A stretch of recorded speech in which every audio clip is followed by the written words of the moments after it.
वैसा ही कर्म से ही चिंतन, विचार से ही कर्म होता है। जैसा सोचोगे वैसा कर्म करोगे। इसलिए कभी भी ऐसा हिंसा नहीं करना, क्योंकि हिंसा करोगे तो आखिर में नरक में जाना पड़ेगा, पाप का फल परिणाम तो भोगना पड़ेगा। जो जे रे तारी जिंदगी जवानी, जो जे रे तारी जिंदगी जवानी, जो जे रे तारी जिंदगी जवानी, जो जे रे तारी जिंदगी जवानी, जिंदगी जवानी तारी नथी रे रहवानी, जिंदगी जवानी तारी नथी रे रहवानी, जो जे रे तारी जिंदगी जवानी, जो जे रे तारी जिंदगी जवानी, जो जे रे तारी जिंदगी जवानी, जो जे रे तारी जिंदगी जवानी, जिंदगी जवानी तारी नथी रे रहवानी, जिंदगी जवानी तारी नथी रे रहवानी, जो जे रे तारी जिंदगी जवानी, जो जे रे तारी जिंदगी जवानी। बोलिए भागवत महापुराण की जय हो। श्री सुखदेव जी महाराज की जय हो।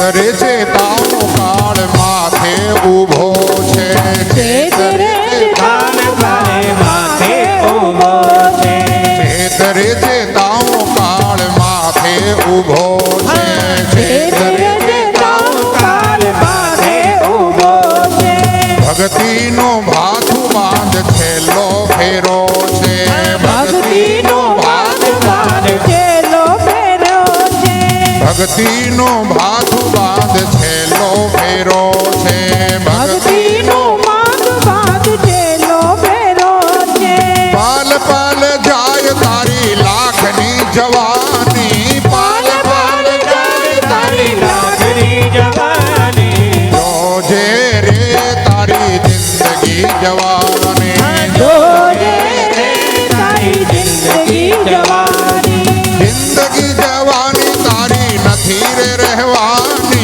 जिंदगी जवानी तारी नथी रे रहवानी, જોજે રે તારી જિંદगी જવાની, जो रे तारी जिंदगी जवानी।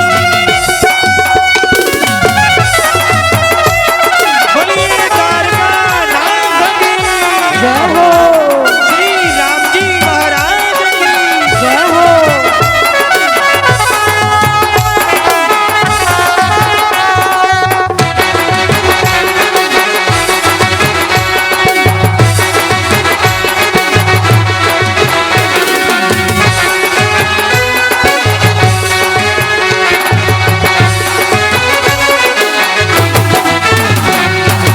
દાવ રે મળ્યો છે તને આજ રે મજાનો, દાવ રે મળ્યો છે તને આજ રે મજાનો, દાવ રે મળ્યો છે તને આજ રે મજાનો, દાવ રે મળ્યો છે તને આજ રે મજાનો, કરી લે વિચાર અળ્યા એકલો જવાનો, કરી લે વિચાર અળ્યા એકલો જવાનો, કરી લે વિચાર અળ્યા એકલો જવાનો, કરી લે વિચાર અળ્યા એકલો જવાનો, અંતે તો કાયા તારી રાખ રે થવાની, અંતે તો કાયા તારી રાખ રે રહેવાની, જો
कमायो तोय हजी ना धरायो। लाख रे कमायो तोय हजी ना धरायो। लाख रे कमायो तोय हजी ना धरायो। लाख रे कमायो तोय हजी ना धरायो। गरीबों ना गला कापी पाप रे कमायो। गरीबों ना गला कापी पाप रे कमायो। गरीबों ना गला कापी पाप रे कमायो। गरीबों ना गला कापी पाप रे कमायो। संतो कहे छे एवी जिंदगी सा कामनी। ओ संतो कहे छे एवी जिंदगी सा कामनी। जोजे रे तारी जिंदगी जवानी। जोजे रे तारी जिंदगी जवानी। जिंदगी जवानी तारी नथी रे रहवानी। जिंदगी जवानी तारी नथी रे रहवानी। जोजे रे तारी जिंदगी जवानी। जोजे रे तारी जिंदगी जवानी। जोजे रे तारी जिंदगी जवानी। जोजे रे तारी जिंदगी जवानी। जोजे रे तारी जिंदगी जवानी। जोजे रे तारी जिंदगी जवानी। जोजे रे तारी जिंदगी जवानी। जोजे रे तारी जिंदगी जवानी। जोजे रे तारी जिंदगी जवानी। जोजे रे तारी जिंदगी जवानी। जोजे रे तारी जिंदगी जवानी। जोजे रे तारी जिंदगी जवानी। जोजे रे तारी जिंदगी जवानी। जोजे रे तारी जिंदगी बोले भक्त वत्सल भगवान। महाराज नारद जी कहते राजन, इसलिए जो है शास्त्रों की जो बात का भाव समझ में नहीं आता लोगों को, इसलिए अर्थ का अनर्थ करते हैं। परंतु हिंसा किसी प्रकार से स्वीकार नहीं है। हमारे सनातन धर्म के अंदर अहिंसा को ही परम धर्म माना है। इसलिए कोई यज्ञ के नाम से भी हिंसा करे तो वो हिंसा स्वीकार नहीं है। लोग अपना पेट भरने के लिए यज्ञों का बहाना करते हैं, देवताओं का बहाना करते हैं। इसलिए शराब और मांस ये हमारे शास्त्रों में निषेध है। और इसलिए कभी भी जो है हिंसा नहीं करना चाहिए। इस प्रकार से महाराज नारद जी ने राजा प्राचीन बरही को उपदेश दिया। महाराज सुखदेव जी कहते राजन, इस प्रकार से उत्तानपाद के वंश की कथा हमने आपको सुनाई।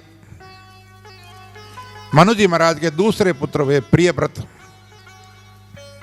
पहले इनकी ग्रस्त बनने की इच्छा नहीं थी, परंतु मनु जी महाराज ने आकर के कहा बेटा अभी वंश को बढ़ाना है, इसलिए तुम गृहस्थ धर्म को स्वीकार करो। गृहस्थ धर्म जो है वो भी अपने इंद्रियों को जीतने का किला है। पहले अपने इंद्रियों को जीतो और फिर सन्यास बन करके भजन करो।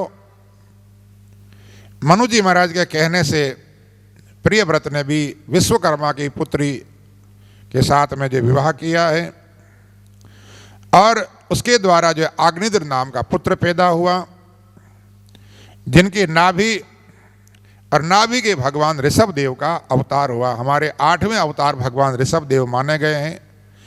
बोले ऋषभ देव भगवान की जय। जो जैन धर्म है उनके प्रथम तीर्थंकर माने जाते हैं ऋषभ देव जी। तो जैन धर्म जो है वो भी हमारे सनातन धर्म का ही अंग है। अब ये तो आजकल क्या है कि वो जो राजनीति है ना, राजनीति ना, उसने सबको अलग कर दिया।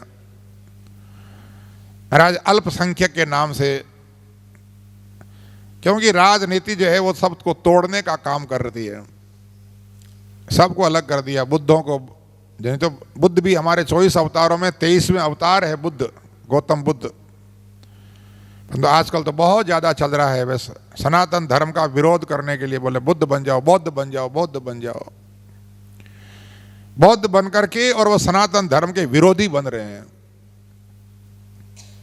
ये सब राजनीति है। इस राजनीति ने इतना बिगाड़ा है हमारा देश को। सब को तोड़ने का काम किया, सिखों को भी अलग कर दिया। जबकि सिख गुरु गोविंद सिंह ने सिख धर्म की स्थापना ही हिंदुओं की रक्षा के लिए की थी। हम तो आज हिंदू विरोधी बना दिया, हिंदुओं से अलग कर दिया सन। तो महाराज कहते हैं भगवान ऋषभ देव तो हमारे 8वें अवतार हैं और वही जैन धर्म के प्रथम तीर्थंकर हैं। तो फिर जैन धर्म सनातन धर्म से अलग कैसे हो सकता है? तो महाराज उन्हीं भगवान ऋषभ देव का विवाह हुआ इंद्र की पुत्री जयंती के साथ में, जिनके द्वारा 100 पुत्रों का जन्म हुआ। सबसे बड़े पुत्र का नाम था भरत। भगवान ऋषभ देव ने अपने पुत्रों को बड़ा सुंदर उपदेश भी दिया। बोले बेटा, ये जो मानव शरीर मिला है ये भजन करने के लिए मिला है। नायाम देहो देभाजाम त्रिलोके कष्टान कामान हरते बिडभुजाम ये तपो दिव्यम पुत्रका ये न सत्वम शुद्ध येद अस्माद ब्रह्म सौख्यम त्वनंतम। बोले मानव शरीर भोग भोगने के लिए नहीं मिला है। अरे भोग तो कीड़े मकोड़े भी भोगते हैं, सुअर कुत्ते होते हैं वो भी भोग भोगते हैं। मानव शरीर भोग भोगने के लिए नहीं मिला है, मानव शरीर भजन करने के लिए मिला है। इसलिए बोले बेटा, भजन करके अपने मन का शुद्धिकरण करो, आत्मा का शुद्धिकरण करो और उस अनंत सुख की प्राप्ति करो जो कभी समाप्त न हो, अनंत सौख्यम। क्योंकि संसार का जो सुख है वो हमेशा रहने वाला नहीं है। ऐसा उपदेश दिया महाराज। उपदेश दे करके वो तो सन्यास लेकर के चले गए जंगल में और आराधना करते करते उन्होंने अपने शरीर का परित्याग कर दिया। महाराज सुखदेव जी कहते हैं राजन, भगवान ऋषभ देव की बराबरी तो कौन कर सकता है। परम हंस अवधूत महात्माओं का स्वरूप कैसा होता है उसका परिचय महाराज भगवान ऋषभ देव ने दिया संसार को। परंतु लोग उनके भीतर के स्वरूप को समझ नहीं पाते और केवल बाहर के रूप को देखते हैं कि साहब वो कपड़े नहीं पहनते थे। कपड़े पहनते नहीं, कपड़े छूट गए अपने आप ही, शरीर का भान ही नहीं रहा। कपड़े छोड़े नहीं, छूट गए, देह भान नहीं। खड़े खड़े ही भोजन करते थे, खड़े खड़े ही मलमूत्र का त्याग भी कर देते, शरीर का भान ही नहीं रहा। तो उनकी बराबरी कौन कर सकता है। परंतु आजकल लोग देखा देखी करते हैं, खाली बाहर की क्रियाएं करते हैं, भीतर की आत्मा की बात तो जानते नहीं। उन्हीं के बड़े पुत्र हुए भरत जी महाराज अपने पिता के उपदेश के अनुसार जवानी के अंदर ही वो भगवान की आराधना करने के लिए पहुंच गए पुलह ऋषि के आश्रम में। नेपाल में गंडकी नाम की नदी है जिसमें से सालग्राम जी निकलते हैं। चक्रा नदी भी नाम है, सालग्राम चक्र। तो महाराज वहीं पर पुलह ऋषि का आश्रम था और वहीं जाकर के भरत जी महाराज आराधना करने लगे। एक दिन की बात है कि वो गंडकी नदी में खड़े होकर के गायत्री मंत्र का जप कर रहे थे। उसी समय महाराज एक हिरनी पानी पीने के लिए आई। वो हिरनी पानी पी रही थी और एक शेर ने जोर से गर्जना की। वहां शेर की आवाज सुनते ही हिरनी घबरा गई और जोर से छलांग लगाई नदी पार करने के लिए। वो गर्भवती थी, छलांग लगाई तो महाराज उसका जो गर्भ था वो उसके शरीर से निकलकर पानी में गिर गया और वो हिरनी पल्ले पार किनारे पर कोई पत्थर पर पड़ी और पत्थर की लगने से उसकी मृत्यु हो गई। वो जो गर्भ के गिरा बच्चा था ना, वो बहता हुआ भरत जी की तरफ आया। भरत जी जल में ही खड़े होकर के आराधना कर रहे थे। देखा अरे नवजात बच्चा है, डूब जाएगा। एकदम से पकड़ा उसको, विचार किया इसका रक्षक कौन है, मैं ही तो हूँ। महाराज उसको पानी से साफ करके और अपने साथ अपने आश्रम पर ले आए और उसको गाय का दूध पिला करके पालन पोषण किया, बड़ा किया। धीरे धीरे फिर घास ला ला के खिलाते। ऐसे पालन करते करते महाराज उस बच्चे में इतनी आसक्ति हो गई कि धीरे धीरे पाठ पूजा भी छूट गई। अब 24 घंटे उसी का ध्यान करे, कहीं भी जाए तो साथ में लेके जाए। अब धीरे धीरे बच्चा हो गया बड़ा। एक बार कोई हिरणों का झुंड आया तो वो हिरणों के झुंड के साथ चला गया। हाँ महाराज भरत जी बड़े दुखी हो गए। अरे मेरा वो राजकुमार, आजकल कई लोग कुत्ते पालते हैं ना, नाम रखते हैं ये टाइगर, मोतीर, पता नहीं क्या क्या नाम। और महाराज लेकर के ऐसे घूमने निकलते हैं चौपाटी पर जैसे कोई चेतक घोड़ा लेके घूम रहे हो। हाँ, अगर कोई कुत्ता कह दे तो भरत उसको कुत्ता कैसे कह दिया तुमने। इतनी आसक्ति हो गई महाराज भरत जी के, नाम रख लिया प्रिंस, राजकुमार, घर के राजकुमार छोड़ के आए। पालन पोषण करना बुरा नहीं, करना चाहिए, परंतु इतना भी आसक्ति मत करो कि बस अंत समय तक वही वो याद आए। महाराज भरत जी उसी का चिंतन करने लगे और अंतकाल आ गया और उस हिरण में उनका मन इतना आसक्त हो गया कि हिरण का ध्यान करते करते ही शरीर छूट गया। और ये शास्त्र का नियम है, मरते समय जहां मन रहेगा वहीं शरीर जाएगा, वहीं जीव को जाना पड़ेगा, वही जन्म लेना पड़ेगा।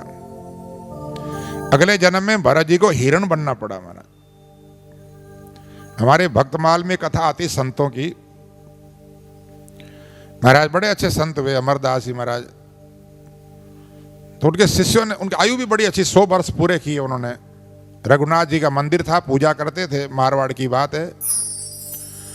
जब उनका शरीर छूटने का अवसर आया तो उन्होंने कहा भैया अब सब शरीर छूटने की तैयारी है, पहले ही बता दिया चेलों को। चेलों ने पूछा, बोले महाराज आपकी मुक्ति होगी तो हमें कैसे पता चलेगा कि आपकी मुक्ति हुई कि नहीं हुई? तो महाराज ने कहा भैया जब मेरा शरीर छूटे और मंदिर में घंटे घड़ियाल बजने की आवाज आए तो सोच लेना मुक्ति हो गई, और नहीं आए तो सोच लेना मुक्ति नहीं हुई। महाराज जब उन्होंने शरीर छोड़ा तो कोई घंटे घड़ियाल नहीं, आवाज कोई आवाज नहीं आई। तो चेलों ने सोचा क्या बात है। उन्हीं के चेले थे महाराज, एक चतुरदास जी उनका नाम था। मारवाड़ में राणाबाई हुई, नाम कभी सुना हो आपने? राणाबाई बहुत अच्छी भक्ता हुई है, उनके गुरु थे महाराज वो चतुरदास जी महाराज। बाद में उनका नाम पड़ गया खोजी जी महाराज, खोज की उन्होंने। जब पता चला कि गुरुजी ने शरीर छोड़ दिया तो महाराज आए वापस गांव में। चेलों ने सारी बात बताई कि गुरु महाराज ने कहा था भैया शरीर छूटे, मंदिर में घंटे घड़ियाल बजने की आवाज आए तो सोचना मेरी मुक्ति हुई, परंतु ऐसी कोई आवाज आई नहीं, कारण क्या हो सकता है? तो महाराज चतुरदास जी महाराज ने कहा भैया एक बात बताओ, गुरुजी ने शरीर कहाँ छोड़ा? तो मंदिर के पीछे ही छोटा सा बगीचा था और वहां पर एक बोर का झाड़ था। उसी बोर के झाड़ के नीचे गुरुजी आराम कर रहे थे और वहीं उन्होंने शरीर छोड़ा। तो चतुरदास जी महाराज वहां पर लेट गए और लेट करके देखने लगे तो क्या देखा, उस बोर में लाल लाल पके हुए बोर लगे हुए।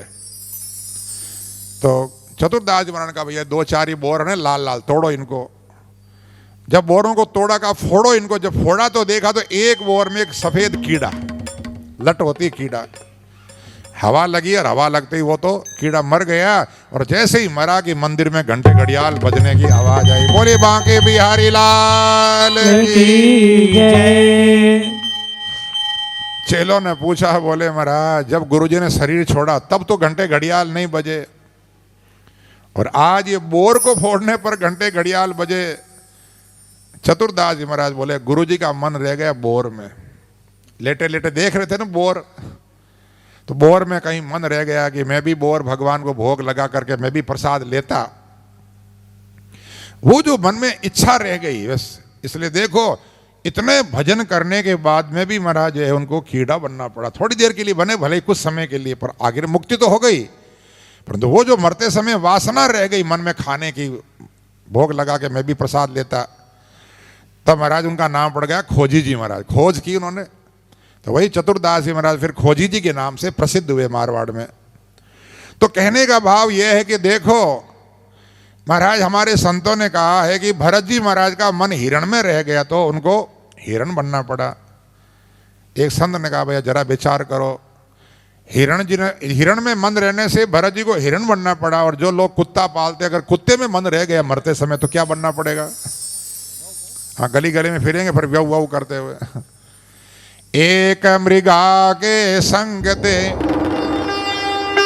अरे भरत धरी मृग देह, तुलसी उनकी कौन गति जो घर घर करत सने।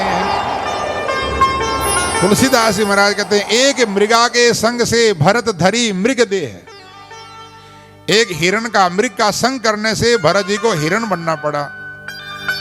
महाराज जो घर घर में आसक्ति करते हैं बोले उनको क्या बनना पड़ेगा? इसलिए बहुत सावधानी रखने की आवश्यकता है कि मरते समय भगवान की याद आए, संसार की याद न आए। मरते समय अंत समय आता है, लोग कहते हैं राम राम करो, राम राम करो। कोई इच्छा हो तो बोलो, कोई कहे बेटी को बुला दो, मणि को बुला दो, कोई कहे ज्योति को बुला दो। अब बोले अब क्या ज्योति जोत करेगी? हाँ अब तो राम राम करो। एक बार की बात, एक सेठ जी थे, उनके 4 बेटे। डॉक्टरों ने जवाब दे दिया कि ये अंतकाल आ गया, अब सेवा करो। तो बोले थोड़ी देर के मेहमान हैं ये, क्योंकि गुर्दे भी काम करने बंद कर दिए, सब अंग। तो 4 बेटे, अच्छे बढ़िया दुकानें चलती थी चारों के, सबके अलग अलग धंधे थे। सोचा पिताजी थोड़ी देर के मेहमान है, तो सब अपने दुकानें बंद करके और आगे बैठ गए पिताजी के पास। चारों बोले बेटा पिताजी राम राम करो, राम राम करो। राम राम करे, कोई जिंदगी में किया हो तो करे। पिताजी क्या है वो कहाँ है, सूरज कहाँ है, सूरज। बड़े बेटे का नाम था सूरज। बोले सूरज कहाँ है, बोले पिताजी है। अरे बोले वो चांद कहाँ है, बोले हाँ पिताजी है। और बोले वो तारा चंद कहाँ है, बोले हाँ पिताजी है। छोटे का नाम था दीपक। बोले वो दीपक कहाँ है, बोले हाँ पिताजी यहीं बैठा हूँ, ढोलक बजा रहा हूँ। तो बोले कि चारों के चारों यहाँ मेरी छाती पर बैठे हो, दुकान तुम्हारा बाप संभालेगा। बस ऐसा कहना हुआ और प्राण निकल गए। राम राम नहीं बोले, दुकान दुकान दुकान, जिंदगी पर दुकान संभाली। तो चारों के चारों यहाँ मेरी छाती पर बैठे हो, दुकान तुम्हारा बाप संभालेगा। प्राण निकल गए। तो महाराज कहने का भाव है कि जिंदगी में राम राम किया हो ना, तो ही आदमी अंत समय में राम राम कर सकता है। जय श्री कृष्णा, राधे कृष्णा। इसलिए बोले कि जय है महाराज, बाली कहता है जन्म जन्म मुनि यतन कराही, जन्म जन्म मुनि यतन कराही, अंत राम कही आवत नाही, अंत राम कही आवत नाही, जन्म जन्म मुनि जतन कराही, जन्म जन्म मुनि जतन कराही, अंत राम कही आवत नाही, अंत राम कही आवत नाही। जन्म, बाली कहता प्रभु जन्म जन्मांतरों तक महात्मा लोग प्रयास करते हैं, प्रयत्न करते हैं, तो कभी कभी चूक हो जाती कि अंत राम कहीं आवत नहीं। अंत समय में राम कहना भी नहीं निकलता, मुंह से राम राम भी नहीं निकलता। तो भैया जो है इस प्रकार से हिरण बनना पड़ा महाराज भरत जी को। परंतु भगवान की इतनी कृपा रही कि हिरण के शरीर में भी उनको पूर्व जन्म की याद बनी रही कि पहले मैं राजा था भरत। हिरण में मन रहने से हिरण बनना पड़ा। अब किसी में मन नहीं लगाना। महाराज हरी घास भी नहीं खाते वो, घास में भी कीड़े बैठे रहते, कोई कर्म बंद लग जाएगा। ऐसे महाराज अन्न भी कुछ खाते पीते नहीं, तो एक दिन शरीर छूट गया। उसी गंडकी नदी में शरीर छोड़ दिया। तीसरे जन्म में एक ब्राह्मण के घर में जन्म हुआ। आंगिरस गोत्र के ब्राह्मण थे। उनके 2 पत्नियां थी महाराज। बड़ी से 8 पुत्र हुए थे और छोटी से 1 पुत्र और 1 कन्या। ये छोटी पत्नी के पुत्र महाराज, इनका नाम योग से उस समय नाम ही भरत रखा गया। इनकी एक बहन भी थी, छोटी बहन, जिसका नाम था धीरज। महाराज जो है वो, परंतु भरत जी को पहले जन्म की बराबर याद है कि पहले राजा था भरत, फिर हिरण बनना पड़ा और तीसरे जन्म में ब्राह्मण के घर में मेरा जन्म हुआ है। परंतु अब संसार में किसी में मन नहीं लगाना बस। तो ये बोलते नहीं थे, तो लोगों ने कहना शुरू कर दिया जड़ भरत, बोले मूर्ख। पिताजी ने बहुत प्रयास किया कि कम से कम ये गायत्री मंत्र तो याद कर ले। 6 महीने तक रटाया, परंतु भरत जी ने एक भी मंत्र नहीं सुनाया। बोले सोचा आज एक सुनाऊंगा, कल दूसरा पकड़ा देंगे। ये बोले मुझे कर्मकांड करना नहीं है।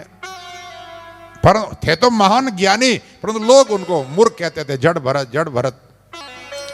पिताजी का भी स्वर्गवास हो गया। अब भैया भाई सौतेले भाई कौन दुनिया में। अब भरत जी जो है वो बस अपने मस्ती में रहते थे। सब लोग फोकट में काम करवाते उनसे, तो काम भी करते थे, मना नहीं करते किसी को काम के लिए।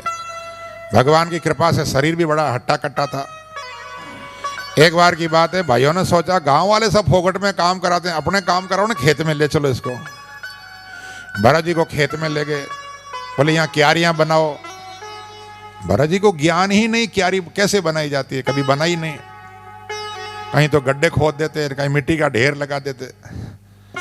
भाइयों ने कहा बिल्कुल मूर्ख है, जड़ है। तो कहा अरे भरत एक काम कर, तू तो एक काम कर। बोले क्या करना? कि बोले कंकर पत्थर ला करके रख दिए, बोले ये कोई भी जीव पक्षी आवे पशु आवे ना, भगाना, उनको भगाने का काम करो, खेत खाने जाए। भाई लोग दूसरे तरफ खेतों में चले गए। भरत जी महाराज बैठे बैठे विचार करे, खेत भी राम जी का, चिड़ियां भी राम जी की, अपन क्यों भगाएं? अरे भगाना तो दूर रहा, और निमंत्रण दे, बुलावे, आओ खाओ।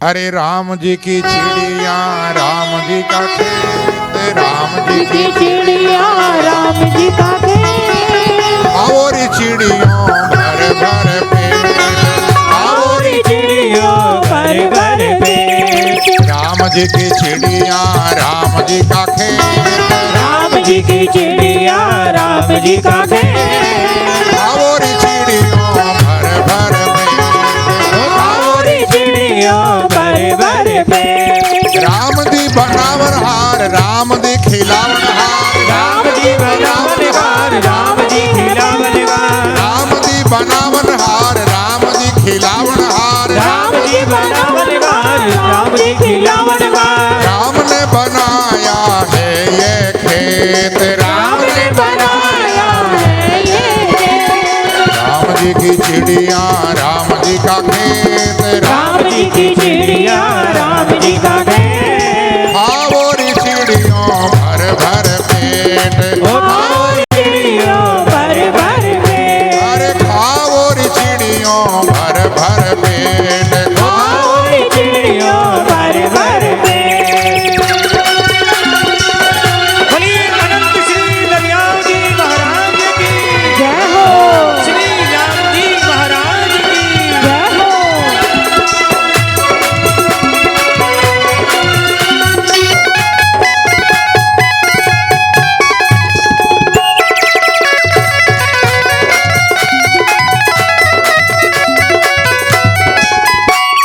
चिड़ी चोंच भर ले गई रतीन घटियों नी, चिड़ी चोंच भर ले गई रतीन घटियों ने, धर्म किए धन ना घटे, कह गए दास कबीर, धर्म किए धन ना घटे, कह गए दास कबीर। राम जी की चिड़िया राम जी का खेत, राम जी की चिड़िया राम जी का खेत, और चिड़ियों भर भर पेट, और चिड़ियों भर भर पेट, पेट और चिड़ियों भर भर पेट, और चिड़ियों भर भर पेट, और चिड़ियों भर भर पेट, और चिड़ियों भर भर पेट, और चिड़ियों भर भर पेट, और चिड़ियों भर भर पेट। बोले भक्तवत्सल भगवान की जय। मेरा सारे चिड़िया कबूतर तोते आए, पूरा खेत चौपट खा गए सब। भाइयों ने विचार किया बिल्कुल ही जड़ है, एकदम मूर्ख, ये भी काम नहीं कर पाया। पहले बासी खुशी देते थे, वो भी देना बंद कर दिया खाने को। भरत जी बोले अच्छा हुआ पिंड छोटा है इनसे तो। महाराज घर भी नहीं जाते, वहीं जंगल में एक कोई बड़ का पेड़ था, उसके नीचे बैठ के भजन करते। एक दिन की बात है, उसी जंगल के अंदर एक भद्रकाली देवी का मंदिर था, और डाकू लोग जो है उसको कुल देवी मानते थे अपनी। एक बार एक डाकू ने मनौती मानी थी कि मेरे बेटा हो जाएगा तो नर बलि दूंगा। योग से बेटा हो गया। नर बलि देने के लिए आदमी कोई मिला नहीं, तो भरत जी को पकड़ के ले आए। पहले भरत जी को बढ़िया स्नान कराया, दूल्हे बढ़िया नए कपड़े पहनाए, खूब बढ़िया भोजन कराया। भगवान भरत जी बोले वाह प्रभु, आज तो बड़ी कृपा की, क्या बढ़िया प्रसाद मिला आज तो। भोजन करने के बाद में ला करके भरत जी को देवी के सामने बिठा दिया, और वो तलवार की पूजा करी, और पुरोहित ने डाकू को तलवार दी, बोले बलि दो। अब जैसे ही बलि देने के लिए तलवार हाथ में ली उसने, भगवान से देखा नहीं गया। कहते हैं उसी समय वो जो देवी की मूर्ति थी, वो मूर्ति फोड़ करके देवी प्रकट हो गई। बोले भद्रकाली महा देवी भक्तवत्सल भगवान की जय। और महाराज देवी ने तलवार छीन ली और उसी डाकू का ही सिर काट करके धड़ से अलग कर दिया। बाकी जो छोटे मोटे चोर थे डाकू वो तो सब भाग छूटे वहां से। महाराज वो देवी उसी के सिर की फुटबॉल बना करके खेलने लगी, उसी का खून खप्पर में भर भर करके पीने लगी। भरत जी महाराज बैठे बैठे सब देखते रहे लीला प्रभु की, और देखते ही देखते वो देवी वापस मूर्ति में समा गई। महाराज कहते हैं, भगवान कहते हैं, अनन्या चिंतितो माम ये जना पर्युपासते तेषां नित्याभियुक्तानां योगक्षेमं वहम्यहम्। गीता में भगवान ने कहा, जो अनन्य भाव से मेरा चिंतन करता है उसका पालन भी मैं करता हूं और उसकी रक्षा भी मैं करता हूं। योग और क्षेम, योग कहते हैं पालन को, क्षेम कहते हैं रक्षण को। तो भगवान कहते हैं उसकी रक्षा पालन भी मैं करता हूं और रक्षा भी मैं करता हूं। तो भगवान ही देवी का रूप बना करके महाराज भरत जी की रक्षा की। भरत जी वापस अपने स्थान पर आकर के बैठ गए, भजन करने लगे। एक दिन की बात है, सिंधु सुवीर देश का राजा रहुगण पालकी में बैठ करके गंगा सागर जा रहा था कपिल भगवान के दर्शन करने। रास्ते में उनका एक पालकी उठाने वाला कहार जो था बीमार हो गया।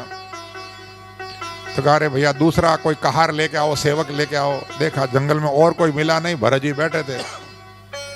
भरत जी महाराज को पकड़ के लाके पालकी में आगे आगे जोत दिया। भरत जी महाराज चलते थे तो जमीन पर देख करके चलते थे, कोई जीव जंतु मेरे पांव के नीचे दब के न मर जाए। एक जगह पर बहुत सारी चींटियां, कीड़ियां, देखा पूरा कीड़ी नाल था। तो भरत जी महाराज सोचा, रहे क्या कर, बहुत एकदम छलांग लगाई तो वो पाल की उछली एकदम। राजा को बड़ा क्रोध आया, अरे मूर्खों कैसे चलते हो। दूसरे कहार बोले, महाराज हम तो ठीक ढंग से चल रहे हैं, ये जो नया आया ना ये उछलता है। राजा ने डांटा महाराज भरत जी को, बोले अरे तू लगता है मुर्दा है, तू बहुत दुबला, मोटे ताजे थे ना, तो बोले तो बड़ा दुबला लगता है, कमजोर लगता है, और लगता है तो अकेला ही पालकी उठा रहा है। जानता नहीं मैं राजा हूं, अभी ठीक कर दूंगा मार मार के। भरत जी महाराज कुछ बोले नहीं। फिर चलते चलते आगे कहीं चींटियां आ गई। भरत जी ने फिर छलांग लगाई तो महाराज इतनी जोर से छलांग लगाई पूरी पालकी उछल गई। तो राजा के सिर में लगी, चोट भी लगी। अब तो राजा को बड़ा क्रोध आया, बोले मूर्ख तू जानता नहीं मैं कौन हूं। अरे मैं सिंधु सुवीर देश का राजा रहुगण, तेरा मालिक हूं मैं, तू मेरा सेवक है, और मैं अभी तेरे को डंडे से मार मार करके तेरी बुद्धि ठिकाने लगा दूंगा। इतना महाराज दुर्वचन बोला। वैसे भरत जी ने मौन ले रखी थी, नहीं बोले आज तक, परंतु भरत जी महाराज ने विचार किया कि शास्त्रों में लिखा है कि अगर कोई व्यक्ति 2 कदम भी संत के साथ में चलता है तो उस जीव का कल्याण हो जाता है, और इस जीव को मैंने अपने कंधे पर धारण किया है, तो इसका तो कल्याण करने की जिम्मेदारी अब मेरी बन गई। भरत जी ने कहा, राजन तुम जो भी कहते हो मैं तुम्हारी कोई बात का बुरा नहीं मानता। तुम जो भी कह रहे हो शरीर को कह रहे हो। मोटा तगड़ा कौन होता है? शरीर होता है। दुबला पतला कौन होता है? शरीर होता है। जन्म और मृत्यु किसकी होती है? शरीर की होती है। अरे मैं तो आत्मा हूं, न मेरा जन्म होता है और न मेरी मृत्यु होती है, न मैं जवान होता हूं न मैं बूढ़ा होता हूं, न मैं जन्मता हूं और न मैं मरता हूं, न मुझे सुख होता है और न मुझे दुख होता है। तो तुम कुछ भी कहो, मैं क्यों बुरा मानूं तुम्हारी बात का। राजा ने विचार किया, जिस व्यक्ति को मैं मूर्ख समझ रहा हूं वो तो वेदांत की बातें कर रहा है, बड़े ज्ञान की बातें कर रहा है। महाराज राजा रहुगण पालकी से उतर करके भरत जी के चरणों में प्रणाम करके कहता, प्रभु आप हो कौन? मैं आपको पहचान नहीं पाया, क्योंकि आपके शरीर पर कोई चिन्ह दिखाई नहीं दे रहा। एक जनेऊ जरूर थी, उस पर भी मेल चढ़ा हुआ कभी। हर महाराज जो है वो राजा कहता है कि मुझे यमराज के पास से भय नहीं लगता, इंद्र के कुशास जो है वो उससे भय नहीं लगता अंकुश से, परंतु अगर किसी संत और ब्राह्मण का अपमान हो जाए तो मुझे बहुत भय लगता है। आप कोई संत हो, कोई ब्राह्मण हो, कौन हो आप? और आप कहते हो मुझे सुख दुख नहीं होता। महाराज हमको तो सुख दुख होता है, एक कांटा भी लगता है पाँव में तो हमको तो पीड़ा होती है, तकलीफ होती है। और आप कहते हो मुझे कोई पीड़ा नहीं, तकलीफ नहीं होती। कैसे नहीं होती? भरत जी बोले राजा बातें तो बड़ी ज्ञान की कर रहे हो, परंतु हो मां मूर्ख। अरे शरीर को पीड़ा कब तक होती है? जब तक शरीर में आसक्ति है, हाँ, तभी तक शरीर को पीड़ा होती है। शरीर में आसक्ति न हो तो पीड़ा नहीं होती। राजा बोला महाराज कैसे नहीं होती? अरे हम जैसे चावल बनाते हैं तो पहले जो है वो चूल्हा जलाते हैं और फिर उसके ऊपर जो है तपेली में बर्तन में पानी गर्म करते हैं, उसमें चावल डालते हैं तो तपेली गर्म होती है, पानी गर्म होता है और उसमें चावल जो होता है वो भी पूरा पक जाता है। तो वो तो ताप लगाया था तो नीचे, परंतु वो चावल के भीतर तक पहुंच गया। तो ऐसे ही कोई पीड़ा शरीर के, चाहे पाँव में कांटा लगे तो पीड़ा तो भीतर तक होती है। और आप कहते हो कि मुझे आत्मा को पीड़ा नहीं होती। महाराज भरत जी कहने लगे राजन एक बात बताओ, तुम जो उदाहरण दे रहे हो पदार्थों के दे रहे हो, संसार के पदार्थ हो, जो जड़ पदार्थ हैं उनके उदाहरण दे रहे हो। तुमने चावल का उदाहरण दिया, अगर मैं कह दूं कि चावल की जगह पत्थर डाल दो तो पत्थर पकेगा? पानी भले ही कितना ही उबालो पूरा पानी खत्म हो जाएगा, परंतु पत्थर नहीं पिघलता है, पत्थर नहीं पकता है। तो ये संसार के उदाहरण तुम दे करके समझाना चाहते हो, परंतु जब तक मन संसार में रहेगा तब तक तो सुख भी होगा, दुख भी होगा। परंतु जिस दिन ये मन परमात्मा में लीन हो जाता है उस दिन न सुख होता है और न दुख होता है। इसलिए जो है महाराज मुझे न सुख होता है और न मुझे दुख होता है। राजा रघुगण ने चरणों में प्रणाम करके क्षमा मांगी। कहा प्रभु आप हो कौन? भरत जी बोले मेरा नाम तुमने सुना होगा, पहले भरत नाम का नाम सुना है? बोले हाँ महाराज, भरत जिसके नाम से देश का नाम भारत पड़ा। बोले वो राजा मैं ही था, परंतु एक हिरण में मन रह जाने से मुझे पहले हिरण बनना पड़ा और फिर ये तीसरा मेरा जन्म, ब्राह्मण घर में मेरा जन्म हुआ है। यद्यपि मैंने मौन ले रखी थी परंतु तेरा कल्याण करने के लिए मुझे बोलना पड़ा। राजन केवल किताबें पढ़ने से ज्ञान नहीं होता है, किसी न किसी संत के चरणों में बैठो, किसी गुरु के चरणों में बैठो और गुरु के चरणों की रज लेकर के अपने मस्तक पर धारण करो। गुरु कृपा होगी तब जाकर के तुमको जीवन में कल्याण होगा, तब ज्ञान होगा। केवल किताबें पढ़ने से जो ज्ञान मिलता है वो अधूरा ज्ञान होता है। और इसलिए किसी न किसी गुरु के चरणों में बैठ करके अपना जो है वो कल्याण का उपाय पूछो। ऐसे भरत जी महाराज ने राजा रघुगण को बड़ा सुंदर उपदेश दिया। राजा रघुगण भी भरत जी महाराज के चरणों में प्रणाम करके और वहां से फिर आगे गंगा सागर चला जाता है। बोलिए भरत जी महाराज की जय। महाराज सुखदेव जी कहते राजन इस प्रकार से भरत जी महाराज की महिमा जो है गुरु सुखदेव जी महाराज ने सुनाई और उसके बाद में पूरे जो है ब्रह्मांड का वर्णन भी किया है, भारत की महिमा का वर्णन भी किया है। महाराज सुखदेव जी कहते राजन देखो जितने भी खंड हैं वो सब के सब भोग भूमियां हैं। ये हमारा जो भारतवर्ष है ना, ये भारतवर्ष कर्म भूमि है। भारत जैसा देश आपको दुनिया में नहीं मिलेगा। महाराज भारत की विशेषता क्या जानते हो आप? जितने भी भगवान के अवतार हुए हैं सब भारत में हुए हैं। भगवान का कोई भी अवतार अमेरिका में नहीं हुआ, भगवान का कोई भी अवतार इंग्लैंड में, फ्रांस में, जर्मन में, कनाडा में कहीं हुआ? सुना आपने कोई भगवान का अवतार कहीं हुआ और विदेश में? भगवान के जितने भी अवतार हुए हैं सब भारत में हुए हैं।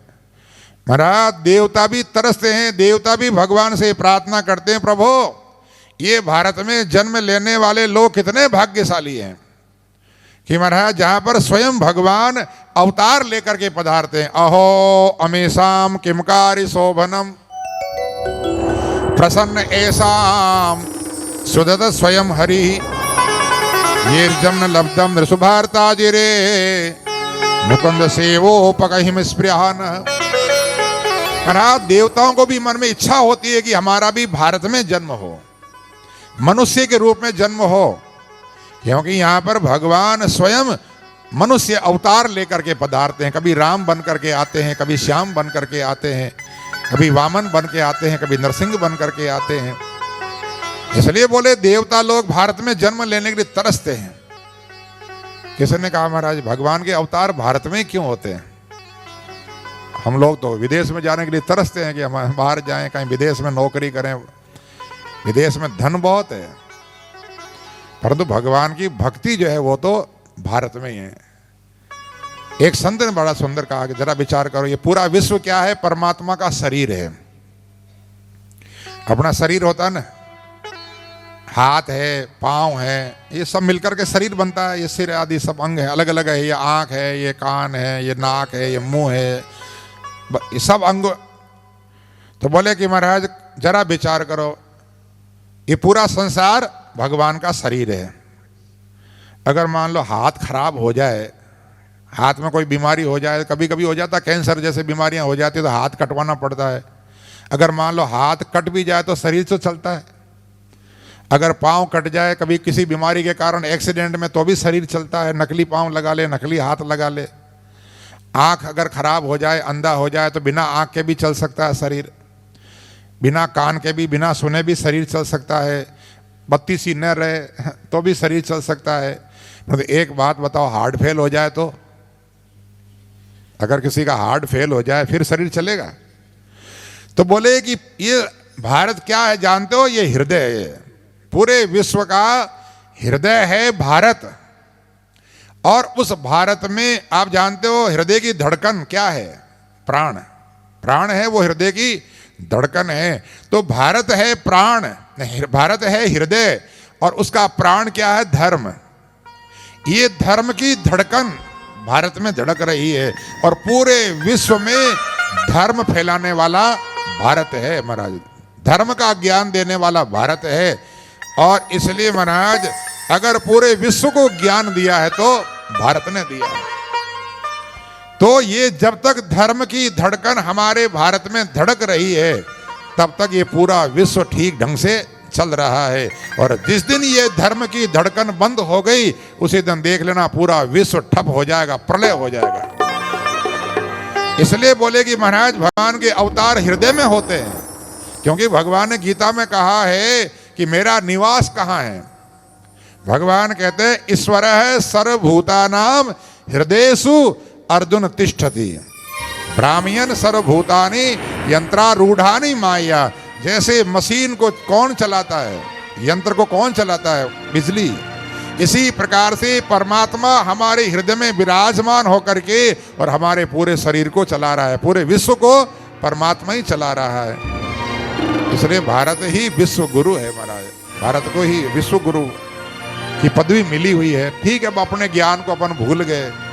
जब तक महाराज कोई विदेशी उसको नहीं कहे तब तक हम लोगों को विश्वास नहीं होता है। वही बात जो हमारे शास्त्रों में लिखी है हमको विश्वास नहीं होता, और वही बात कोई विदेशी कह दे सा नहीं नहीं तो ओह साहब उसने कहा है, मूलर ने कहा है, मैक्स ने कहा है, फलाने फलाने उसने कहा है। उन मैक्स मूलर का नाम ले लेकर के हम कहते हैं उसने कहा है। अरे भले मूर्ख हो, उसने क्या कहा? हमारे व्यास जी महाराज ने सब शास्त्रों में लिखा है। एक एक ज्ञान, ऐसा कोई ज्ञान नहीं है कि महाराज जो हमारी भाषा में न हो। भारत में धन की भी कमी नहीं। जानते हो भारत को क्या कहते थे? सोने की चिड़िया। ठीक है, ये तो नोच नोच के खा गए सब। हाँ, और अब हमारे जो नेता है वो नोच नोच के खा रहे हैं। बाकी आज भी हमारे देश में धन की कोई कमी नहीं है। जहाँ डाल डाल पर सोने की चिड़िया करती है बसेरा, वो भारत देश है मेरा, वो भारत देश है मेरा। जहाँ डाल डाल पर सोने की चिड़िया करती है बसेरा, वो भारत देश है मेरा, वो भारत देश है मेरा। जहाँ सत्य अहिंसा और धर्म का पग पग लगता डेरा, वो भारत देश है मेरा।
सिद्धेश्वर भगवान की जय।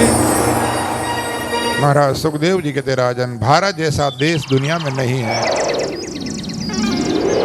जहाँ पर आनंद ही आनंद बरसता है, रोज आनंद बरसता है, जहाँ इतने उत्सव मनाए जाते हैं महाराज। कभी रामनवमी का उत्सव, कभी जन्माष्टमी का उत्सव, कभी शिवरात्रि, कभी मकर संक्रांति, कभी दुर्गाष्टमी, कभी रंग पंचमी, कभी होली, कभी दिवाली। ये आनंद और उत्सव का देश।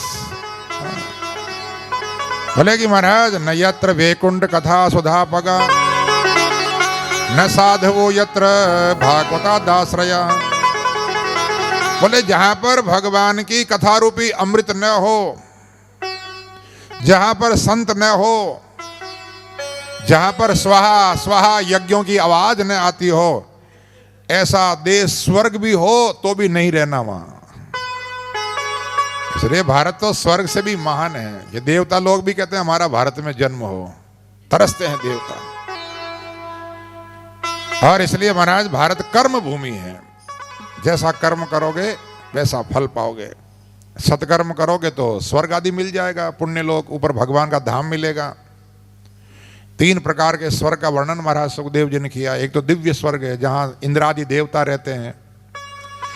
एक भू स्वर्ग है, अपने पृथ्वी पर भी स्वर्ग है। जैसे कई लोग कहते हैं ना भैया कश्मीर स्वर्ग है, हाँ ये बात अलग है कि आतंकवादियों ने नर्क बना दिया उसको। तो व्यक्ति के कर्म से ही स्वर्ग बनता है और व्यक्ति के कर्म से ही नरक बनता है। तो यहां भी स्वर्ग है, नरक है।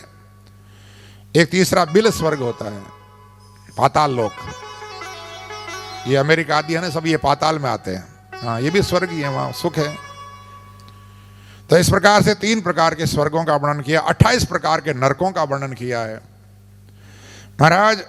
रौरव, महारौरव, तामिश्र, अंध तामिश्र, कुंभीपाक, कालसूत्र, असित और कवि भोजन आदि 28 प्रकार के नरकों का वर्णन। जो आदमी पाप करते हैं, पाप करने वालों को नरक में डाल दिया जाता है। जो हिंसा करने वाले, जीव हिंसा करने वाले, मांस खाने वाले, महाराज गरम गरम तेल की कढ़ाई में डाल करके उनको पकाया जाता है। मृत्यु नहीं होती, बस उबलते हैं, तड़पते हैं। गरम गरम तवे पर उसको चलाया जाता है। ऐसे जो लोग मांस भक्षण करते हैं, शराब आदि पीते हैं, जो अपने माता पिता की सेवा नहीं करते, जो महाराज अपने बच्चों का पालन पोषण नहीं करते, जो अतिथि का आदर नहीं करते, जो कोर्ट में जाकर के झूठी गवाह देते हैं, ऐसे सब लोगों को जो है वो नरक में डाल दिया जाता है। और महाराज वहां पर अनेक प्रकार से जो उनको पीड़ा दी जाती है, कष्ट दिया जाता है। ये नरकों की कथा सुन करके परीक्षित जी महाराज के रोंगटे खड़े हो गए। ऐसे ऐसे नरकों का वर्णन महाराज सुखदेव जी कहते राजन, ये नरकों का वर्णन केवल व्यक्ति को डराने के लिए नहीं है। लोग कहते हैं खाली डराने के लिए, डराने के लिए नहीं है। आज भी संसार में जानते हो, जो आदमी हिंसा करता है, दुराचार करता है, तो उसको भी सजा होती कि नहीं होती है। जो पकड़े जाते हैं उनको सजा हो जाती है। कई लोग नहीं पकड़े जाते, तो बोले महाराज उनका क्या होगा? बोले उनको वहां सजा मिलेगी आगे। यहाँ चलो, यहाँ तो बच गए, परंतु भगवान की नजर से कोई बच नहीं सकता है, सजा तो मिलेगी उसको। इसलिए उसको नरक में जाकर के वहां फिर पीड़ा दी जाती है महाराज। परीक्षित जी महाराज बोले प्रभु, जाने अनजाने व्यक्ति से पाप तो हो जाता है, इन नरकों से बचने का कोई उपाय है कि नहीं? सुखदेव जी बोले महाराज राजन, बात ऐसी है, मान लो शरीर में कोई रोग हो जाता है तो अपन क्या करते हैं? डॉक्टर के पास जाते हैं, इलाज करवाते हैं, चिकित्सा करवाते हैं। और समय रहते हुए अगर आदमी सावधान होकर के डॉक्टर के पास चला जाए, और डॉक्टर देखो 2 चीज बताता, एक तो दवा और एक परहेज। ये दवा खाना और साथ में ये परहेज करना। अब मान लो किसी को शुगर है, डायबिटीज है, तो डॉक्टर दवा भी देगा, साथ में परहेज भी बताएगा, मिठाई मत खाना। अब आदमी दवा खाए और परहेज नहीं करे तो बीमारी ठीक नहीं होती है। तो संसार के अंदर में लोग ऐसे होते, दवा तो खाते हैं, परहेज नहीं करते। और दवा भी किसके साथ लेनी है सब अलग अलग होता है। दवा का भी दूध से लेना, पानी से लेना, शहद से लेना, उसका भी नियम होता है। तो ऐसे ही संसार के अंदर भी जो है महाराज, शरीर के रोग ठीक करने के लिए दवा होती है। परंतु अगर जो है कोई अपराध हो जाए, पाप हो जाए, तो उसके लिए संतों ने प्रायश्चित बताया है कि प्रायश्चित करो।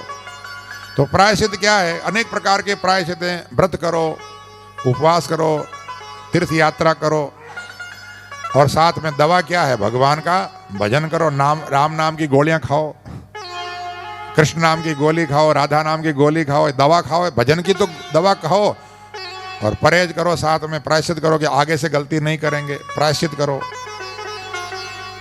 महाराज परीक्षित जी बोले, प्रभु संसार में देखा जाता है लोग व्रत भी करते हैं, उपवास भी करते हैं, तीर्थ यात्रा भी करते हैं, सब करते हैं, पूजा पाठ भी करते हैं, मंदिर भी जाते हैं, परंतु फिर भी पाप कर्म करना छोड़ते नहीं, झूठ बोलना छोड़ते नहीं, गलत काम करना छोड़ते नहीं। तो फिर प्रायश्चित कैसे होगा? महाराज सुखदेव जी बोले, राजन देखो, जब तक आदमी की पाप कर्म की वासना समाप्त नहीं होगी ना भीतर से, तब तक आदमी भले ही व्रत करे, मंदिर जाए, सब करे, परंतु फिर भी पाप कर्म करना छोड़ता नहीं, क्योंकि उसकी वासना समाप्त नहीं हुई। और इसलिए हमारे यहां पर संतों ने कहा है, भक्ति करने से जो कर्म की वासना है वो समाप्त होती है। इसलिए संतों ने कहा कि चित केवलया भक्त्या वासुदेव परायण अघम धुन्वंती कार्सन्येन निहारम इव भास्कर है। घर में अंधेरा होता है ना, तो हम कई उपाय करते हैं, कोई दीपक जगाता है, कोई लाइट लगाता है। अब बिजली का जमाना हो गया, तो अब बिजली का नाम पढ़ दो, उस समय तो बिजली थी नहीं, तो महाराज ने दीपक का उदाहरण दिया, भैया दीपक जलाते हैं, परंतु दीपक से पूरा अंधेरा मिटता नहीं, थोड़ा बहुत अंधेरा तो रह ही जाता थोड़ा।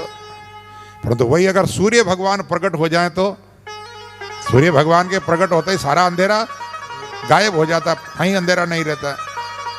तो इसी प्रकार से भगवान की भक्ति करने से जो व्यक्ति वासुदेव परायण हो जाता है, भगवान के चरणों में अपने आप को अर्पित कर देता है, तो महाराज उसके सारे पाप नष्ट हो जाते हैं, वासना ही खत्म हो जाती है उसकी, फिर वो आदमी कभी पाप नहीं करता। जैसे आपने बीज देखा ना, बीज होता है, चाहे वो गेहूं का हो, चाहे चना हो, कोई हो, अगर उसको भून दिया जाए तो फिर वो पैदा नहीं होता है। भुना हुआ अनाज आप भले ही जमीन में डालो, पानी पिलाओ, कुछ भी करो, खाद दो, जिस बीज को भून दिया जाता है वो बीज पैदा नहीं होता है। इसी प्रकार से बोले कि जय महाराज, भगवान का भजन करने से हमारी जो वासना का जो बीज है वो भून जाता है, नष्ट, जल जाता है, फिर वो पैदा नहीं होगा, फिर पाप नहीं करेगा।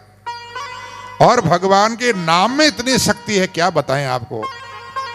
महाराज सुखदेव जी कहते, राजन इस विषय में हम आपको एक आख्यान सुनाते हैं। उत्तर प्रदेश में कन्नौज में एक ब्राह्मण रहता था, उसका नाम था अजामिल।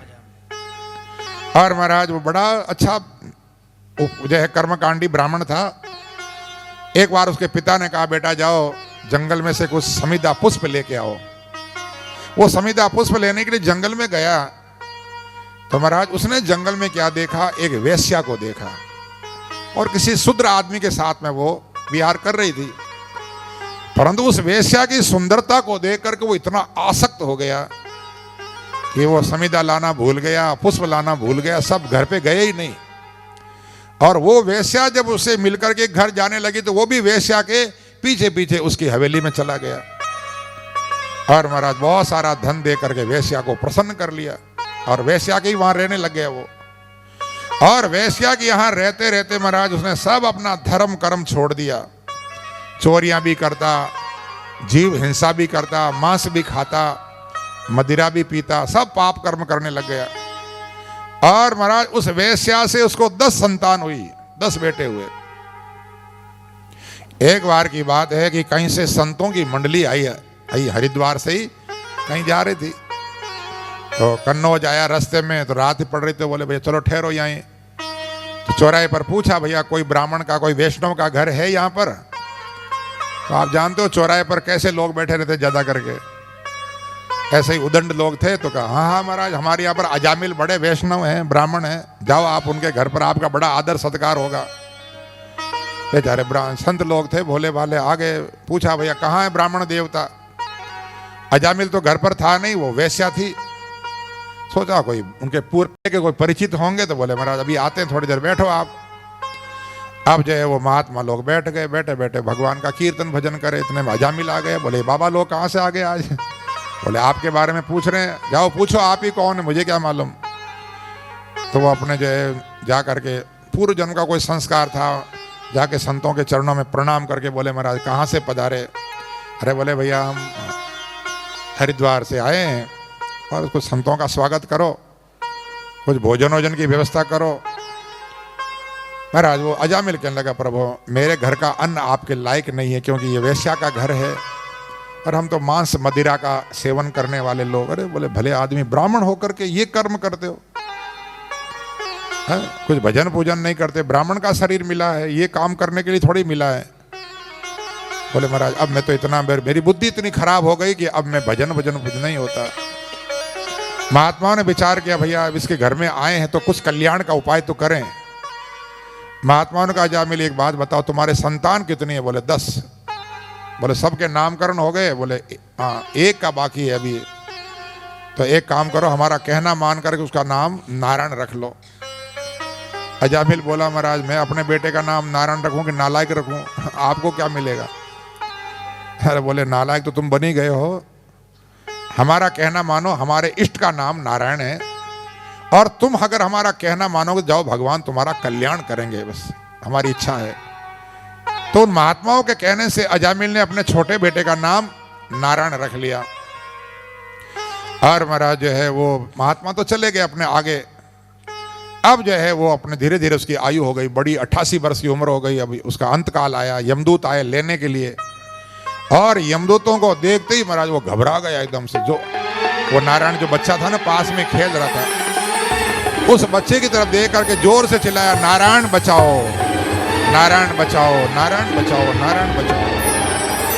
महाराज जब उसने कहा नारायण बचाओ, नारायण बचाओ, उस समय भगवान के 4 पार्षद वहां पर प्रकट हो गए। बोले भक्तवत्सल भगवान की जय। और भगवान के पार्षदों ने यमदूतों को धक्का दे के पीछे हटाओ, हटाओ। बोला क्या कर रहे हो, किसको लेने आए हो? यमदूत बोले इस पापी आदमी को लेने आए। हमारा जिंदगी में कोई ब्राह्मण के घर में जन्म लेकर के पाप कर्म, जीव हिंसा करता है, चोरियां करता है, शराब मांस का सेवन करता है। अरे बोले इसने मरते समय प्रायश्चित कर लिया। बोले कौन सा प्रायश्चित? बोले भगवान का नाम लिया मरते समय।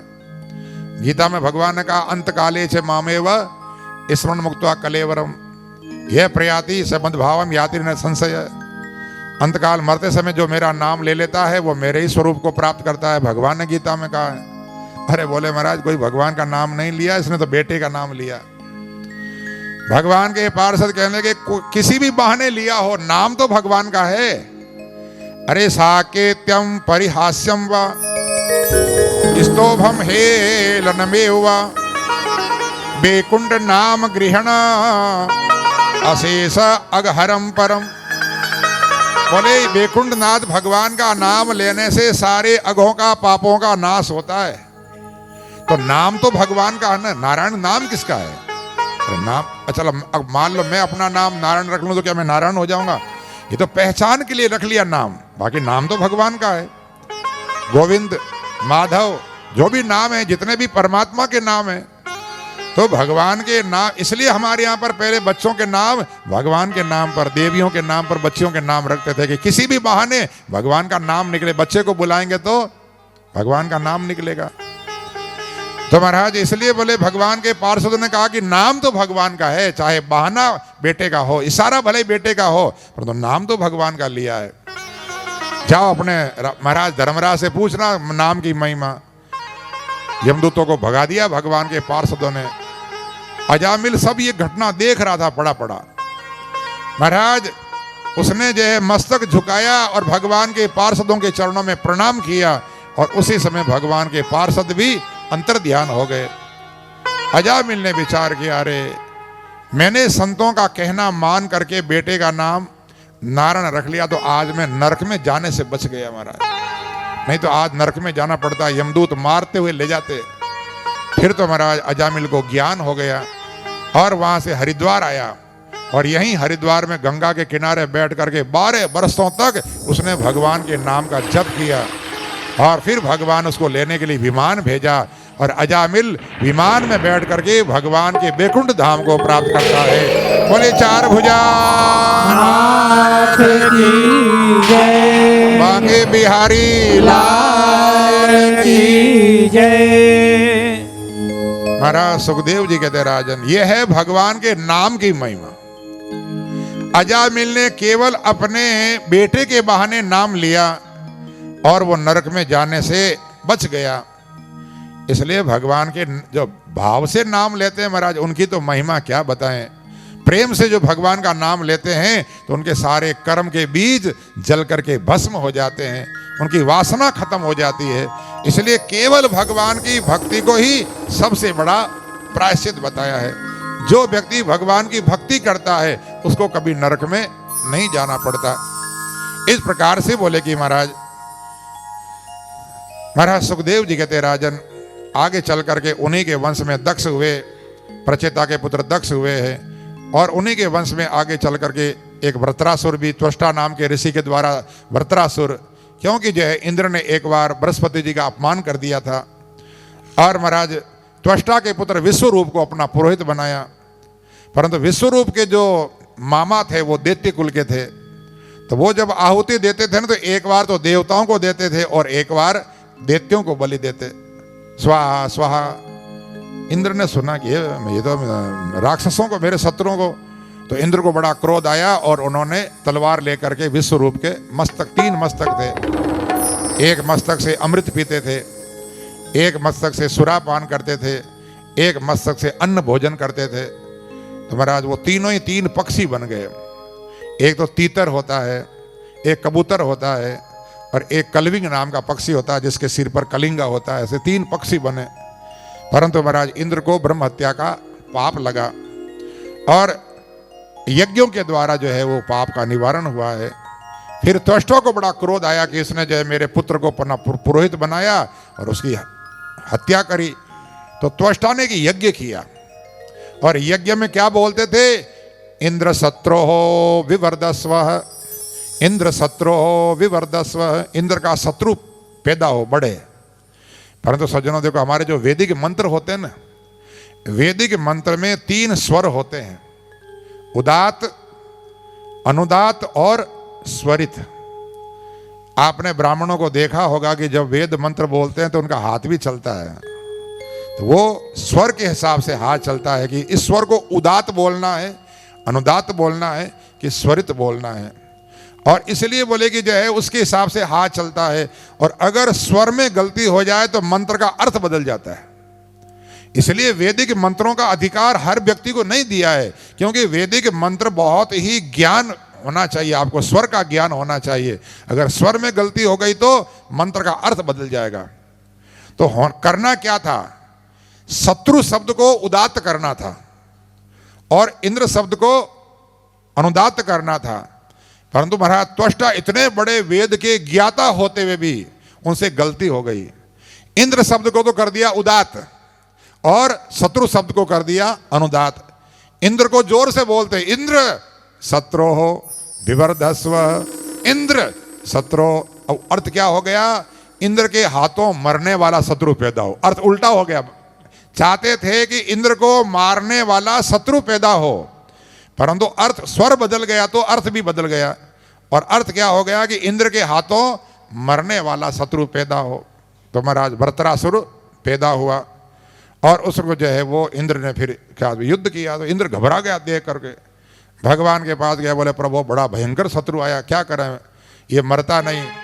तो भगवान ने कहा एक काम करो, दधीची के पास जाओ और अगर दधीची अपनी हड्डियां दे दें और उसके द्वारा वज्र बनाओ तो ये मरेगा। तब सारे देवता मिलकर के दधीची के पास में गए, प्रार्थना की।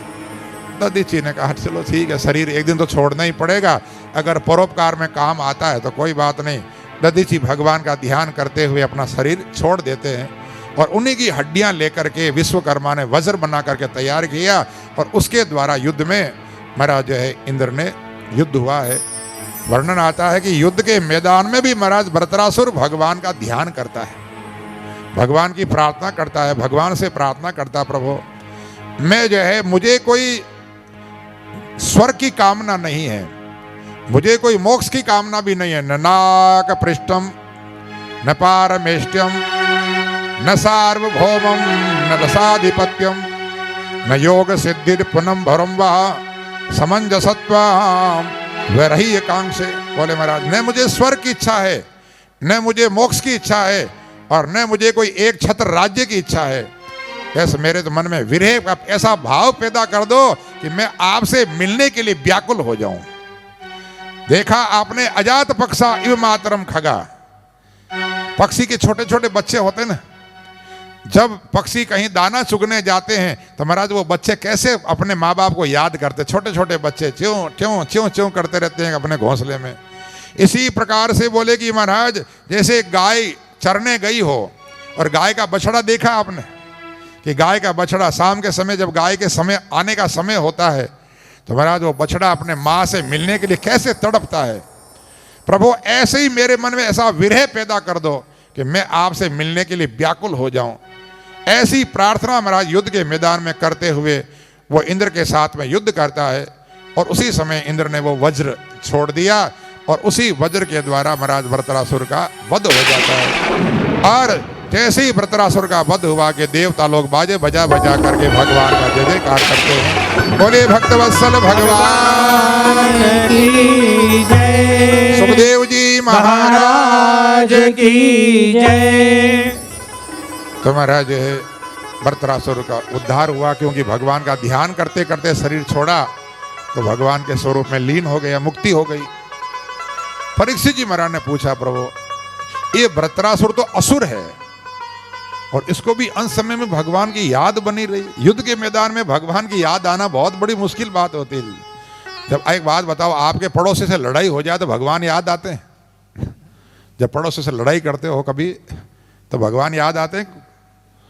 और लड़ाई के युद्ध के मैदान में वृत्रासुर को भगवान की याद आई, बड़ा आश्चर्य लगता है। महाराज सुखदेव जी कहते राजन, ये वृत्रासुर है ना, पहले जन्म में चित्रकेतु नाम का राजा था। ये इसके बहुत सारी पत्नियां थी परंतु संतान नहीं थी कोई। एक बार अंगिरा ऋषि इसके घर पर आए, इसने प्रार्थना की, बोले महाराज एक पहले उन्होंने ज्ञान दिया परंतु ये नहीं नहीं संतान चाहिए, तो उन्होंने आशीर्वाद दिया, जाओ एक संतान होगी सुख और दुख देने वाली।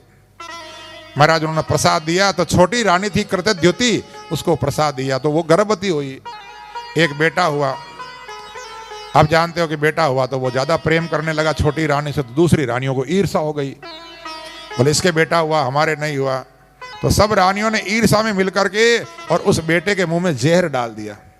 मेरा बेटा मर गया, बच्चा मर गया तो रानी राजा रोने लगे सब। वो रानी अभी नकली रोने लगी जो जहर दिया था।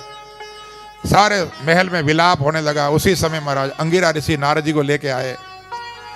राजा ने कहा आप कौन हो? अंगिरा बोले पहचाना नहीं, मैंने तुम्हें आशीर्वाद दिया था तुम्हें बेटा होगा, और मैंने एक बात कही थी सुख और दुख दोनों देने वाला होगा। जन्म हुआ तो सुख हुआ, मरा तो दुख हुआ।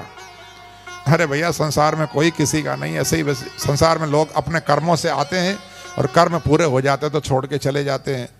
नारद जी ने ज्ञान दिया, उस बेटे की जीवात्मा को बुलाया, बेटा तेरे लिए देख तेरे माता पिता रो रहे हैं, आजा। उसी समय उसकी आत्मा आई और कहने लगी मैं किसके लिए रोऊं, मेरे तो कई जन्म हुए, एक जन्म थोड़ी हुआ, 1000 जन्म हुए मेरे तो। अरे जब तक शरीर में था तब तक ये मेरे माता पिता थे, अब शरीर में जाने के बाद मेरे कोई माता पिता ये नहीं, अब मेरा कोई संबंध नहीं इनके साथ में। माता पिता ने सोचा हम तो बेटा बेटा करके रो रहे हैं और बेटा कह रहा है इनका मेरा कोई संबंध नहीं। महाराज ज्ञान हो गया और फिर नारद जी महाराज ने उसको मंत्र दिया, बोले बेटा भगवान की आराधना करो, 7 दिन में तुम्हें जो है भगवान का दर्शन हो जाएगा। फिर मंत्र का जप किया तो शेष जी महाराज का दर्शन हुआ। शेष जी महाराज ने बड़ा सुंदर विमान दिया और उस विमान में बैठ करके वो आकाश में घूमता था। एक बार कैलाश के ऊपर से निकल रहा था, भगवान शिव पार्वती को गोद में लेके बैठे थे और सामने बहुत सारे ऋषि मुनि महात्मा बैठे थे। वो चित्रकेतु कहने लगा अरे देखो देखो इस भोलेनाथ को, भरी सभा में पत्नी को गोद में लेके बैठा, इतना भी मर्यादा का पालन नहीं करता खुद है। कोई भी ऐसे नहीं कौन बैठता सभा के अंदर ऐसे पत्नी को गोद में लेके। यद्यपि वो भगवान की एक लीला थी, वो कामदेव को पराजित करने के लिए लीला कर रहे थे, परंतु शिव जी को तो कुछ बुरा नहीं लगा परंतु पार्वती जी को बुरा लगा। पार्वती जी ने श्राप दे दिया तो राक्षस बन जा। महाराज वही चित्रकेतु फिर जो है वृत्रासुर बना, परंतु पहले जन्म में जो भक्ति की थी उसी भक्ति के कारण इसको अंत समय तक भगवान की याद बनी रही, और ये जो है युद्ध के मैदान में भगवान को याद करते हुए भगवान के स्वरूप में लीन हो जाता है। महाराज परीक्षित जी बोले, प्रभु एक बात बताओ, ये भगवान जो है पक्षपात क्यों करते हैं? देवताओं का पक्ष लेते हैं और राक्षसों को मारते हैं, दैत्यों को मारते हैं, तो ये भगवान भेदभाव क्यों करते हैं? भगवान के लिए तो सब बराबर है ना। सारी सृष्टि बनाने वाले कौन है? भगवान है।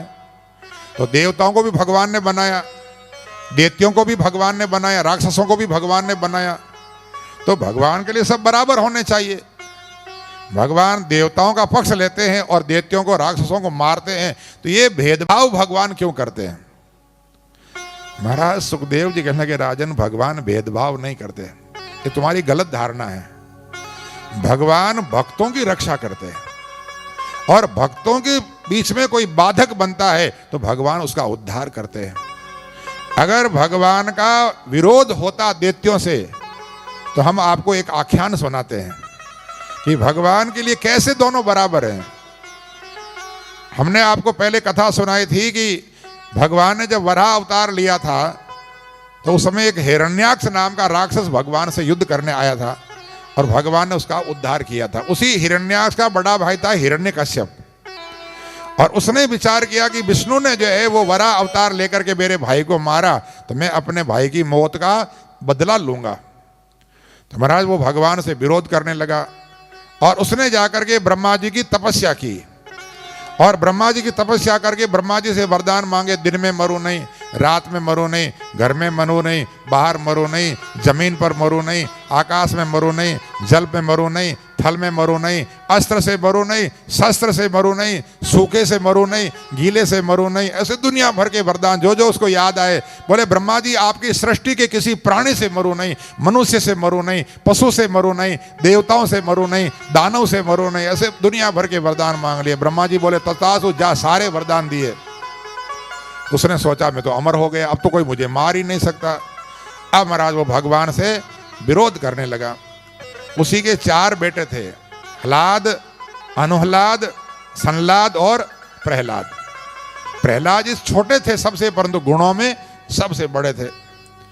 महाराज वहीं पर संडामर्क, शुक्राचार्य जी के 2 पुत्र थे, संड और अमर्क, जो विद्यालय चलाते थे और उसमें दैत्य बालक पढ़ते थे। प्रहलाद जी महाराज को भी विद्यालय में पढ़ने के लिए भेजा, परंतु वहां तो लड़ाई झगड़े की बातें पढ़ाते, राजनीति पढ़ाते, साम दाम दंड भेद, वो प्रहलाद जी को अच्छा नहीं लगता। प्रहलाद जी तो भगवान का भजन करते थे। 1 वर्ष तक पढ़ाई करके वापस आए तो हिरण्यकश्यप ने प्रहलाद जी को गोद में बिठाया और कहा, बेटा कोई अच्छा सा पाठ हमको भी सुनाओ। प्रहलाद जी सोचा कि जो है वो वहाँ गुरुजनों तो कोई पाठ अच्छा पढ़ाया नहीं, चलो इनको अच्छा पाठ। प्रहलाद जी बोले, पिताजी तत्साधु मन्ये असुर वर्य देहीनाम सदा समुग्धना धियायागा द्रिहात हित्वात्मपातम गृहमंदकूपम वनं गतो यद हरिमाश्रयेत। पिताजी सबसे अच्छा पाठ है, ये संसार है एक अंधा कुआं है, और हम लोग ये गृहस्थी के अंधे कुएं में ऐसे पड़े हैं कि इससे बाहर निकलने का कोई उपाय नहीं है। मैंने जिंदगी भर पड़े रहते आखिरी समय तक। इसलिए मेरी प्रार्थना है, इस अंधे कुएं से बाहर निकलो और कहीं तीर्थ में जाओ, कहीं एकांत में बैठ करके भगवान की आराधना करो, भगवान का भजन करो, हरि का आश्रय लो तो आपका कल्याण हो जाएगा। हिरण्यकश्यप ने विचार किया, मैं तो उससे विरोध करता हूं और मेरे को कहा हरि का भजन करो, उसी का भजन करने की बात करता है। अरे इसकी बुद्धि किसने बिगाड़ दी? महाराज उनके गुरु को बुलाया, संडामर को। संडामर में सोचा शायद इनाम मिलेगा, बेचारे बड़े खुश होके आए। हिरण्यकश्यप के तो होठ फड़फड़ा रहे थे, आंखें लाल, तुमने मेरे बच्चे की बुद्धि को बिगाड़ दिया। संडामर के बोले, महाराज हमने नहीं बिगाड़ा, ये पता नहीं कहां से पढ़ के आया, वो माँ के पेट से ही पढ़ के आया, ये पाठ हमने नहीं पढ़ाया इसको।